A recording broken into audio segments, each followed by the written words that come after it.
मोरे घर पनिया पिलाई दी है जान गे, कफन ओढ़ाई दी है टूटत ही जब प्राण गे। मोरे घर पनिया पिलाई दी है जान गे, कफन ओढ़ाई दी है टूटत ही जब प्राण गे।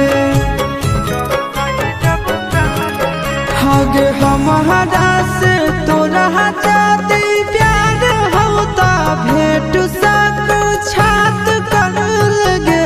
हगे सोनाया रावा हो भरती पटनावा में आके मुलाकात कर लगे। हगे सोनाया रावा हो भरती